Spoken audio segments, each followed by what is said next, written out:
नमस्कार, मैं हूं कुमार अभिषेक और कुमार अभिषेक की खबर में आप सभी का स्वागत है। आज की सबसे बड़ी खबर है अमेरिका का चुनाव। जी हां, अमेरिकी चुनाव के रिजल्ट आ चुके हैं और एक बार फिर से 4 साल बाद डोनाल्ड ट्रंप अमेरिका के 47वें राष्ट्रपति होंगे।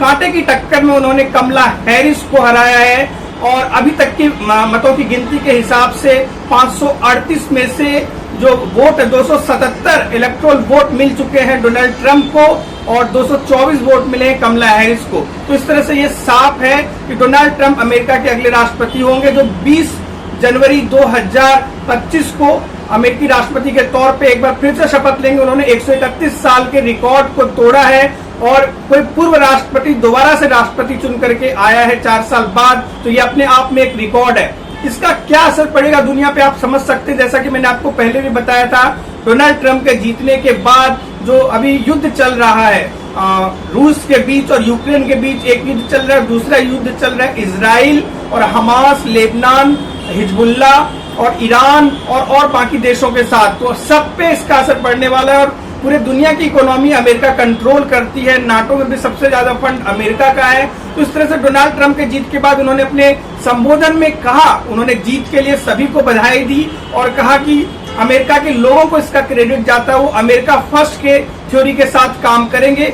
वहीं जो हमारे प्रधानमंत्री हैं भारत के नरेंद्र मोदी, उन्होंने भी डोनाल्ड ट्रंप को दोस्त ट्रंप कह करके पुकारा और कहा कि वैश्विक शांति के लिए भारत और अमेरिका मिलकर काम करेंगे और उनको जीत की बधाई भी दी।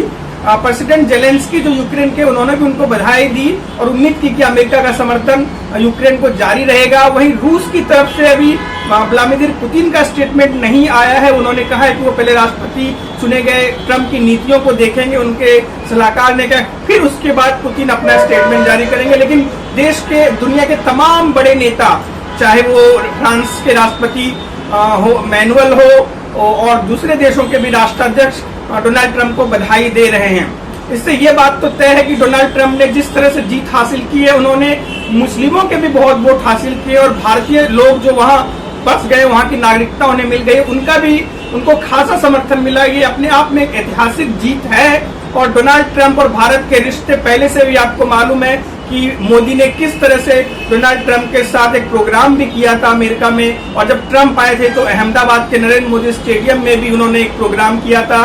तो दोनों की दोस्ती सबको पता है। उन्होंने ट्वीट में 4 तस्वीर भी डाली है नरेंद्र मोदी ने, जो कि दिखाता है कि ट्रंप के साथ उनकी ट्विनिंग कैसी है।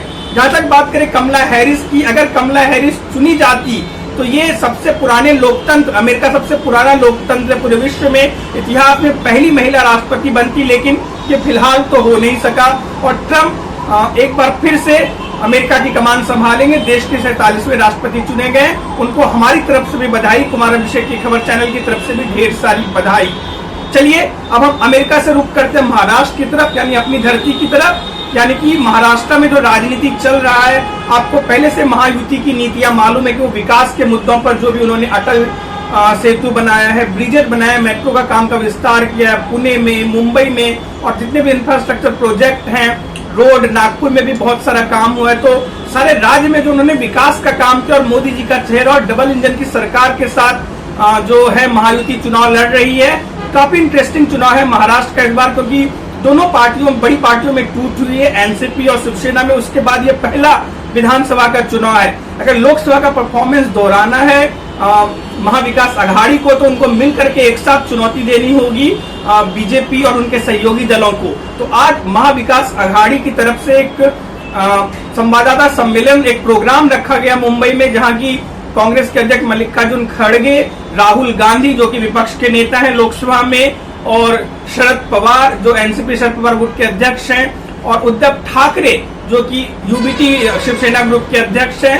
उसके साथ ही तमाम बड़े नेता, थोराट, नाना पटोले और भी सभी पार्टियों के बड़े नेता मौजूद रहे कार्यक्रम में मुंबई में। और उन्होंने अपनी 5 गारंटी जारी की, जिसमें कि एक लक्ष्मी योजना है, जिसमें महिलाओं को फिलहाल जो सरकार है 1,500 रुपए दे रही है लाडली बहन योजना में। लेकिन एमबीए ने ये दावा किया है कि अगर उसकी सरकार बनती है तो महिलाओं को 3,000 रुपये प्रति माह देगी और वहीं सारी सरकारी बसों में मुफ्त में वो सफर कर पाएंगी। तो वहीं उसके साथ बेरोजगारों के लिए भी उन्होंने कमिटमेंट किया है कि 4,000 रुपया भत्ता देगी। अलग अलग नाम से योजनाओं को लॉन्च किया है और किसानों के 3 लाख के कर्ज माफ कर दिए जाएंगे और जो किसान रेगुलर ऋण का भुगतान कर रहे हैं उनको 50,000 का सहायता राशि भी दिया जाएगा। तो इस तरह से कृषि के क्षेत्र में, बेरोजगारी के क्षेत्र में और महिलाओं को रिझाने की कोशिश की गई है, क्योंकि महिला वोट काफी महत्वपूर्ण हो जाता है। अब इसका असर कितना होगा ये तो 20 नवंबर को पता चलेगा और जब रिजल्ट आएगा उसके बाद पता चलेगा। लेकिन सभी पार्टियां, सभी गठबंधन अपने मतदाताओं को लुभाने के लिए जोर आजमाइश कर रही है। दिन भर चुनावी माहौल गर्म रहता है और नेताओं को समय नहीं है कि वो अपनी सांस तक ले सके। सारे नेता इस बार मेहनत कर रहे हैं क्योंकि महाराष्ट्र का चुनाव खास है। देश की इकोनॉमी में सबसे ज्यादा बड़ा योगदान महाराष्ट्र का ही है। जीडीपी के हिसाब से भी आप देखें तो सबसे ज्यादा टैक्सेस भी महाराष्ट्र से आता है। तो इस हिसाब से महाराष्ट्र का चुनाव सबके लिए महत्वपूर्ण हो जाता है। प्रधानमंत्री मोदी की रैलियां भी शुरू हो गई है, महाराष्ट्र में भी वो काफी रैली को संबोधित करने वाले हैं। और निशाने पर कांग्रेस और शिवसेना और एनसीपी शरद पवार गुट रहने वाली है। तो देखते हैं क्या होगा। इसके साथ ही हम अब रुक करेंगे, त्योहारों का सीजन चल रहा है। देखिए अभी भी डेकोरेशन हमारे घर में भी और बाहर भी डेकोरेशन लता मंगेशकर ऑडिटोरियम में, ठाकुर मॉल में अभी तक जारी है, क्योंकि छठ का महापर्व चल रहा है। आज खरना था, जो परवैतिन होती है उन्होंने पूजा किया, भगवान छठ मैया का पूजा किया और कल जो है डूबते हुए सूरज को अर्घ दिया जाएगा, मतलब शाम को, और परसों उगते हुए सूरज को अर्घ दिया जाएगा। तो छठ पर्व की ये विशेषता है, ये कहीं ना कहीं ये मैसेज देती है कि अगर सूरज डूब भी रहा है तब भी उनको नमस्कार है और जो उग भी रहे हैं उनको भी नमस्कार है। यही संस्कार हमें अपने जीवन में भी अपनाने चाहिए। ये आस्था का महापर्व है और सभी लोग इसको बहुत अच्छे से मनाते हैं और छठ मैया और सूरज देवता सभी की मनोकामना पूरी भी करते हैं। मेरे तरफ से, पूरे चैनल की तरफ से आप सबको भी छठ पर्व की हार्दिक बधाई। उम्मीद है आपके जीवन में भी शांति कायम रहे, छठ मैया का आशीर्वाद रहे। इसी के साथ कुमार अभिषेक में आज के लिए बस इतना ही। आप लगातार हमारे साथ बने रहिए, हमारे चैनल को सब्सक्राइब करें, हमारे वीडियो को लाइक करें और बेल आइकन दबाएं, क्योंकि जब भी हम कोई नया वीडियो अपलोड करें तो आपको नोटिफिकेशन आए। शुभ रात्रि, शब बखैर, जय हिंद।